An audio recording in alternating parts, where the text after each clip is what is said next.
happened in a small village in Kent, so the Metropolitan Police officers from Bexley Heath contacted Kent Police to tell them about the 23-year-old's confession. Kent Police confirmed they were dealing with the murder of a young woman. The pieces were beginning to fall into place. Just a few hours earlier, a call had come in to 999. The 3rd of October 2012, Swanley Village, Kent, 11:18 p.m. Service, where is the help required? I'm in Swanley Village, and there's a girl or a woman lying at the side of the road, appears to be unconscious. Okay, is she breathing? She's breathing. We can't feel her breathing, can't feel the pulse. But she's warm. How old is she?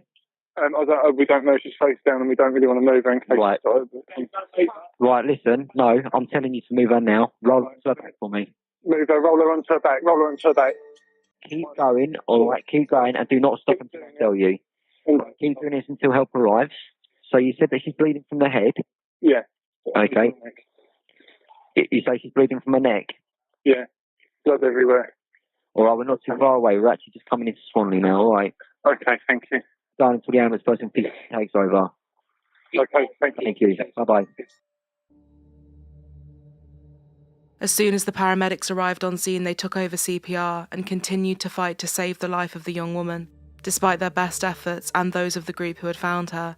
At 11:30 p.m, she was pronounced dead.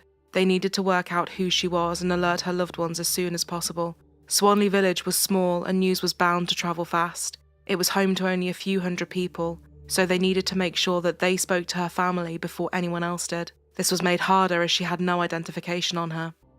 She appeared to be in her early 20s and she had multiple stab wounds to her body, with several to her neck. She was wearing shorts, a vest and a dressing gown, and 2 slippers were found nearby. The only item that could have potentially helped identify her was a set of keys. The scene was sealed off and the painstaking task of collecting evidence began. Given the fact that she was warm when they had found her, and that she was found by the side of the road, this had clearly happened very recently, and potentially her killer wouldn't be far away. All traffic going in and out of the village was stopped, and police stood guard at every entrance, and the whole village was shut down as the hunt for her killer began. Forensic dogs were deployed to see if they could trace the route she had taken, and this was when the distressing truth came to light.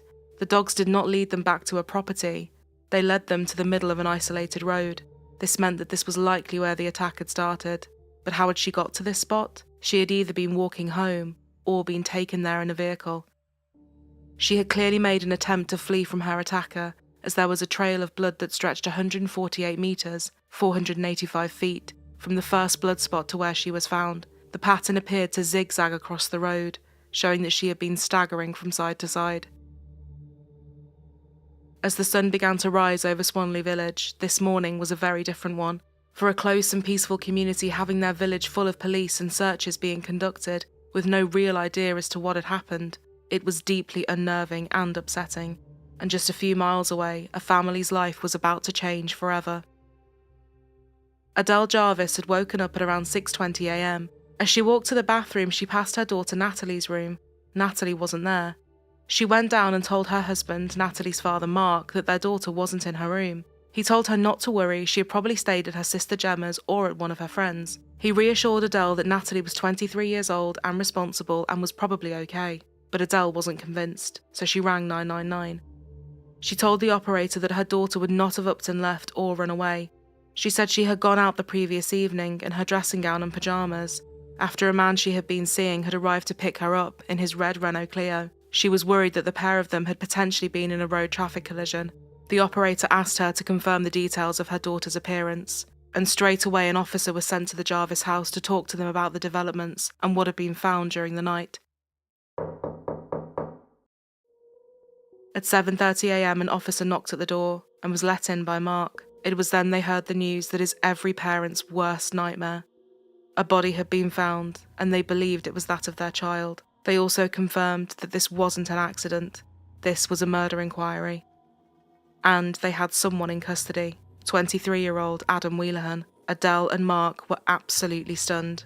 Adam Wheelahan had initially been spoken to by the Metropolitan Police but was later driven to North Kent Police Station to be interviewed by the officers in charge of the investigation. His answer to every single question was no comment. but he did give a statement via his solicitor. He said that Natalie had been the one to attack him with a multi-tool, and he had acted in self-defense. But his story did not match with the injuries that Natalie had. She had been stabbed 20 times, with some of the wounds being 4.3 inches deep, and her throat had been cut. This seemed to go way beyond self-defense on his part. This was a vicious and brutal attack against Natalie. The officers now needed to paint a clear picture of their victim. Natalie Jarvis was the younger daughter of Mark and Adele. After leaving school, she worked in a fast food restaurant, and her mom described her as outgoing and someone who laughed a lot. Her sister Gemma said she was vivacious and mischievous. The pair weren't just siblings, they were best friends. Natalie loved music and would have it as loud as it would go. Westlife could always be heard coming from her bedroom. Natalie had a big and great group of friends and loved to spend her free time hanging out with them. She loved talking to her friends so much. Her mother described a time when her father came into the home office and found her using the landline, her mobile, and her computer to talk to her friends. Her love for her friends was clearly reciprocated, as one of them, Michelle, described Natalie as 1 in a million and the best friend that someone could ask for.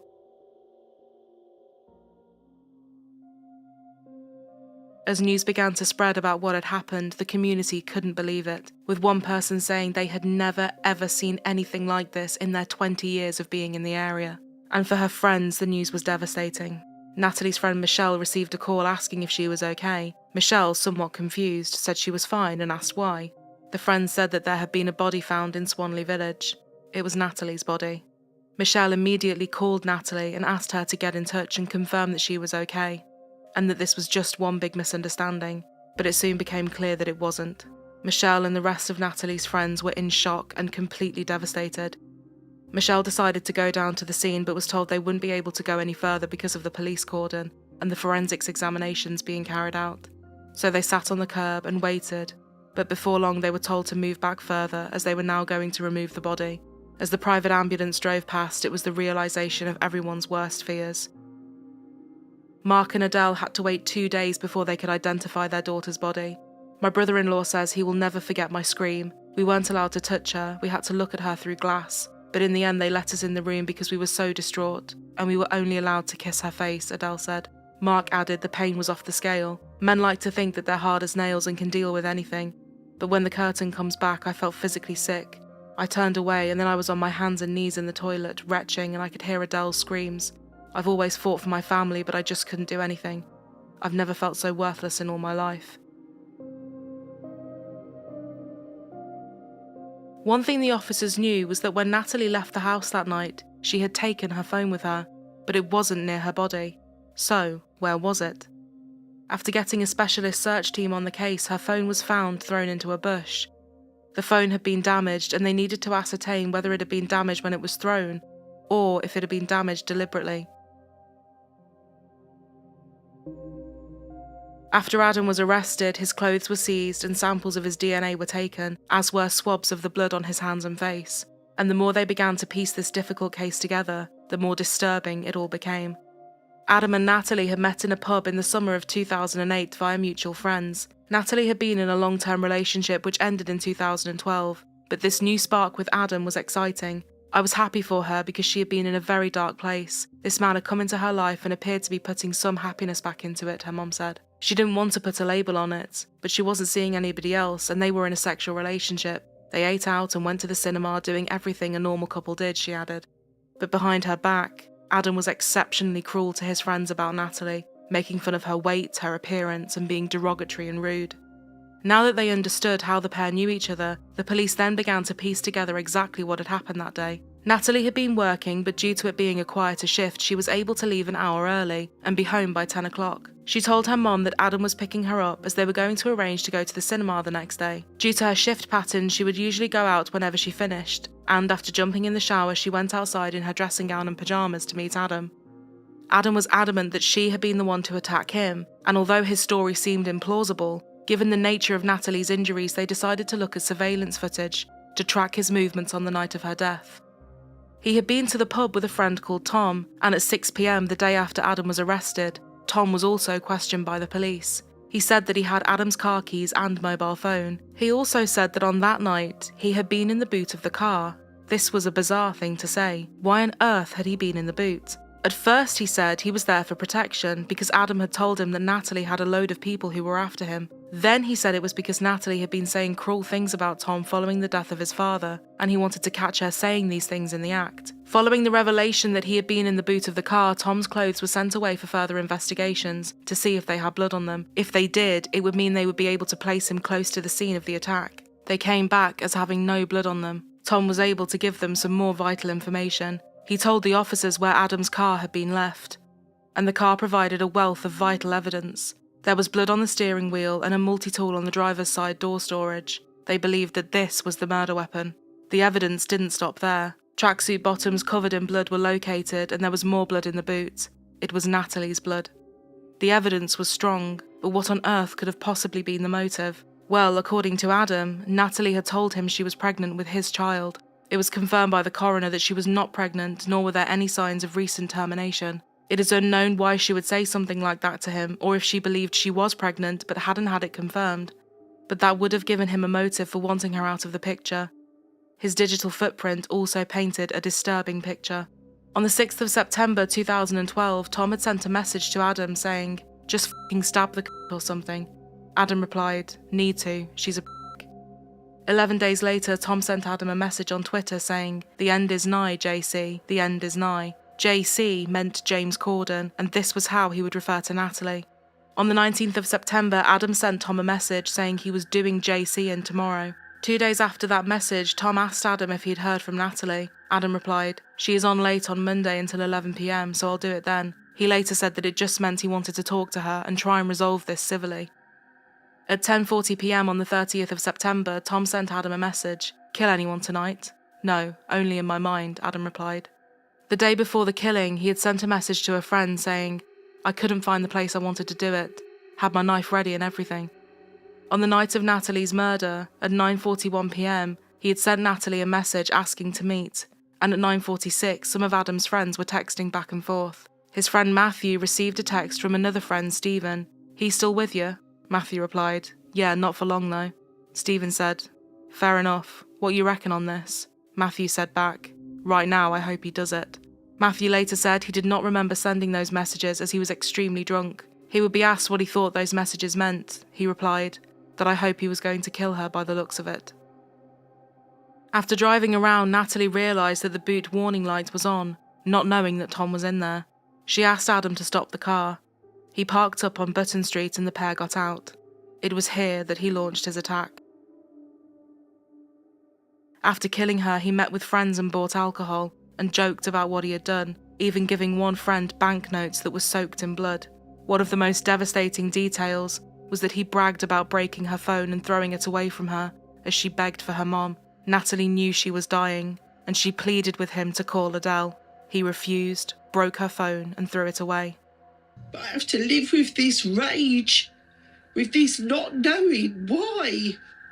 You know, and then what happened to her? She wanted me. She wanted me in her last moments of her life. He asked him, "Adam, I'm dying, please ring my mum." And he threw her phone away. She wanted me, I was the last thing on her mind, and I would give anything to have just been there, to hold her, just hold her. I couldn't have held her, but I could have held her. On the 5th of October 2012, Adam Wheelahan was charged with the murder of Natalie Jarvis. 6 days later, Tom was arrested, and the following day he too was charged with murder. After they were charged, it was time for Natalie's loved ones to say goodbye to her and celebrate her life. Her mother said that her funeral was packed with so many people and flowers. It was clear just how much she meant to so many people and the impact her life had had. On the 3rd of April 2013, the pair went on trial. For her family to hear Adam say that she had been the one to attack him and that she had instigated was enraging. Gemma said that Natalie wouldn't have even known what a multi-tool was, let alone even considered using it to attack someone. His defence argued that it was lawful self-defence and that he had kept the multi-tool in his glove box for work. He said that she had been the one to get the multi-tool out of the glove box and use it to attack him, and he had defended himself believing his life was in danger. He described Natalie as being delusional about their relationship and he was adamant that they weren't boyfriend and girlfriend. He said that she had harassed him via text messages for ages, but his replies to her messages contained kisses and affection, and at no point did he say not to contact him or that they weren't in a relationship. He also said that he felt pressured by Natalie as she had told him she was pregnant and he was going to be a dad. The defense called Natalie a manipulative woman, saying, "The point is, I'm asking you to put yourself in the shoes of a 23-year-old boy, or rather, young man. Adam Wheelahan had had sex with Natalie Jarvis. He didn't want a relationship with her. He certainly didn't want a baby. He felt cornered. He was bombarded with texts and threats. Until July 2012, when he had sex with Natalie Jarvis, Adam had been a carefree, happy young man who enjoyed life and was easygoing and had everything going for him. In July 2012, he had sex with Natalie Jarvis, and 5 days later she was telling him she was pregnant with his baby. She was merciless. The texts came, the demands came, and then the threats. He became a different person. He was, in effect, devastated by what Natalie was doing to him. He was 23, he was living with his parents. He was told he was going to be a father by someone he was not in a relationship with. He became depressed, he became morbid. And when his undertaker friend started talking about stabbing the woman, he joined in the joke and it remained a joke. The defense also alleged that an ex-partner of Natalie's had had a similar experience with her. Despite the allegations of her bombarding him with messages, the 1,200 text messages and calls over the 6 weeks leading up to her death were evenly split between the pair of them, and Adam had picked her up and taken her out on various occasions. Mark, Natalie's father, said all they could do was assassinate Natalie's character because Wheelahan's defense lawyer had nothing to work with. When looking at the events of that night, the court heard how at 10:30 p.m, a camera had picked up Adam's car driving down Maidstone Road in the direction of Swanley. 2 minutes later, he sent Natalie a message saying he was outside. At the same time, Tom sent a photograph of himself in the car boot to a friend. He then followed it up with, "I'm scared." His friend asked what had happened, and Tom said, "It's him, he's gone f***ing mental. I don't know, he's gonna do her." Followed by, "It's all got out of hand. I'm going to get done for it." His friend asked several times if he wanted her to call the police for him, but he never answered. She would tell the court, "I was in the car with my mum at the time. As you could imagine, I thought they were just showing off. Not for a second, I honestly believed he was in the boot of a car. I didn't think he was serious. I was playing into what I thought was a joke."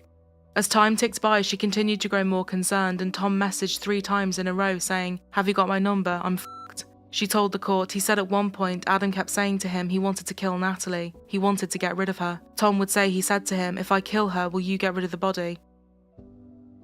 It was now time for Tom to give evidence. He told the court, "He rang me from the pub saying he had sex with Natalie and she was pregnant. He was drinking at the time. He was just saying, 'I can't believe this is happening. I can't be dealing with this.'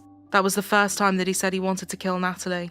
I didn't take it seriously at all. He asked me to go with him. He was saying that Natalie had slagged me and my dad off the previous Saturday. I was a bit upset. Adam was going to go down to meet Natalie. He said if I go with him, she can't know I'm there, otherwise she won't go out to meet him. He made a comment about me getting into the boot of the car. I don't think he was very drunk. I know he'd been in the pub for a couple of hours before we met him, but I don't think he was that drunk. I didn't feel drunk at all, maybe tired." After picking Natalie up, the car drove off and eventually pulled into Button Street, and the pair got out at 10:50 p.m. When asked about what had happened when the car stopped on Button Street, Tom said, "I heard 2 doors open. I'm not sure who got out first. Then I hear Natalie's voice saying if there's someone in the boot, I'm going to f***ing kill them. By this time, I shut the boot completely. Then someone came to the back of the car. I heard, 'Adam, get off me.' The first couple of times it was in a playful, jokey way. Then she might have said it a 3rd time, but it was more serious. 'Get off me, Adam.' I didn't hear Adam say anything. The voices started to drift away. I think I just froze in the boot for a second, more than a second. I pushed the boot open. I looked down the rest of Button Street and saw Adam and Natalie at the end of the road. They were an arm's length apart. Adam's hands were on Natalie's shoulders and Natalie's hands were on Adam's. He said he didn't see either of them holding anything in their hands that looked like a weapon. He said he believed he heard Natalie still saying 'get off me', but he couldn't hear Adam saying anything. Tom then moved the car and sent another text message. He's done it, he's f***ing done it. When he was asked what it meant, he said, stabbing Natalie, killing Natalie. Tom said that when Adam returned to the car, there was blood all over his tracksuit bottoms and all over his face. He asked him what had happened, and Adam replied, "I didn't know my own strength. I pushed her down." He showed me his hand was bleeding quite badly, and he got his phone out and started texting. At 10:45 p.m, as Natalie lay by the side of the road, the Renault Clio drove out of Button Street. 6 minutes later, Adam sent a message to his friends Stephen and Matthew. "It's done. I'm not lying. I'm covered in blood, man." At 11:29, responding to the message Adam had sent, Matthew sent a text to Stephen saying, "Yes," with 3 exclamation points. Have you received the same message? Stephen replied, I don't know what to say, mate. Just 1 minute later, Natalie was pronounced dead. At 11:37, Adam and Tom went to the Tesco Express on Eltham High Street after picking Matthew up. Adam, who was still covered in blood, gave his card to the other two and stayed in the car. He then proceeded to smoke cigars and drink alcohol with his friends before going to the police station to hand himself in. The prosecution said to Tom, if you had any intention of helping Natalie at all, if you had any intention of stopping Adam killing Natalie, you would have got out of the boot seconds after hearing her say, "Get off me, Adam." You had no feeling for Natalie at all, did you? It doesn't mean I wanted her to die. I wasn't in the boot to help Adam.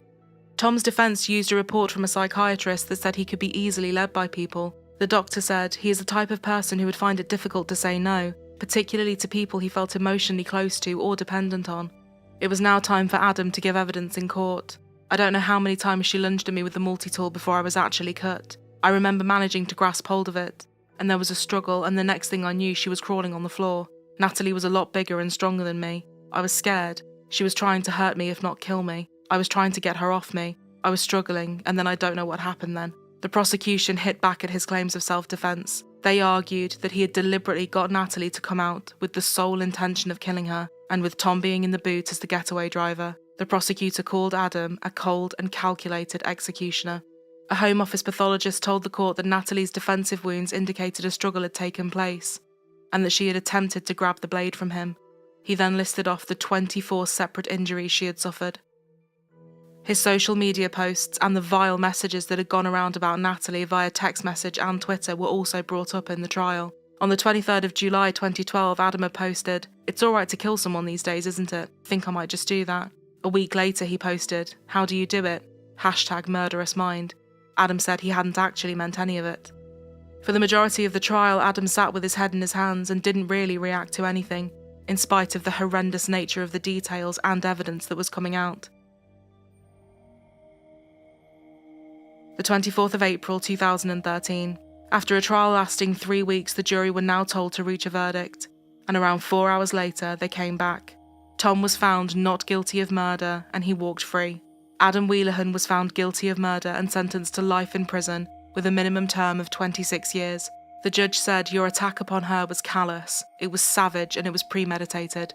I am fortified in each of these views by the manner in which you gave your evidence before the jury. No sign of, or indeed, a flicker of emotion. For the Jarvis family, today's life sentence for the man who killed Natalie is just the start of the next stage of their grief. I miss her. She was my sister and my best friend, and I miss her so much. Honestly. Adam Wheelahan had gone to the police saying he'd stabbed Natalie out of self-defence. Today, the judge said that text messages sent before and after her murder had shown he'd clearly plotted to kill her. He brutally and savagely murdered her and inflicted some horrific injuries. In addition to that, the family had to listen to some horrific text messages and other social networking messages that came out, which was absolutely dreadful for them to hear. He's just an evil, vile, horrible person, and I hope he gets what he deserves. He has to live with what he's done. Today, Adam Wheelahan starts a sentence of at least 26 years behind bars. Sarah Smith, BBC South East Today, Maidstone Crown Court.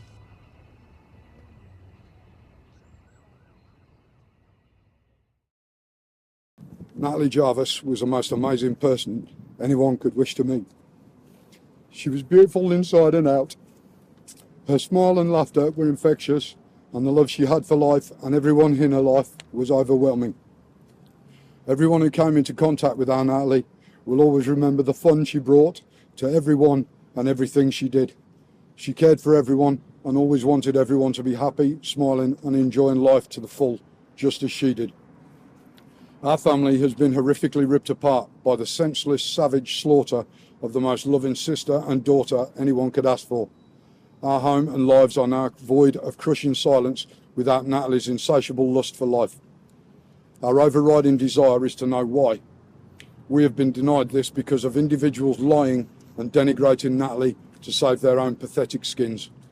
We have had to sit in court as a family and listen to character assassination, total lies, twisted half-truths, abusive insinuations and completely unfounded allegations about Natalie and ourselves with no right to reply. This is so wrong. What happened to truth? Adele said that her strength to carry on in the wake of such unspeakable tragedy came from Gemma and her memories of Natalie. She was very, very cheeky, very loud and very lovable. I have so many good memories and that makes it harder, she said. Following Natalie's murder, a memorial was erected at the scene where she was found. When we first did it, we just wanted to mark the place where she died, so we put the cross up with a couple of pictures, but then it got bigger. Usually when we're up here, we have people stop and talk to us because it says cruelly murdered on the plaque, so they ask what happened. We want people to see it and keep talking about Natalie and what happened to her. Natalie Jarvis was a woman who simply loved life. She loved her family, she loved her friends, and they loved her just as much in return. She was someone who lived every day to the fullest, and no doubt would have had so many exciting things in her future. Her father Mark said he believed Natalie's death had shown people just how precious life was, and that we all need to love more, give more, and enjoy life. I'm proud of every minute my daughter spent on this planet. She was phenomenal, and me, her sister, her mom, loved her to pieces. And we miss her so terribly, we really do, he said. For Natalie's family, the impact is devastating and immeasurable. As Adele said, people like him don't realise the devastation they cause. There's a ripple effect and it's destroyed relationships with my family and friends, because we're miserable and people don't know what to say. There's a lot of pressure on me and Mark as a couple. Thank God we're still together. I've told him 100 times to go and find someone to make him happy, and he says, I'm not going anywhere. But I feel like a burden to Mark and Gemma. I have to wear a mask to hide how broken I am, but I'll never be okay. Life after Natalie is sad. It's empty. It's lonely. She was my baby girl, and I just want her back.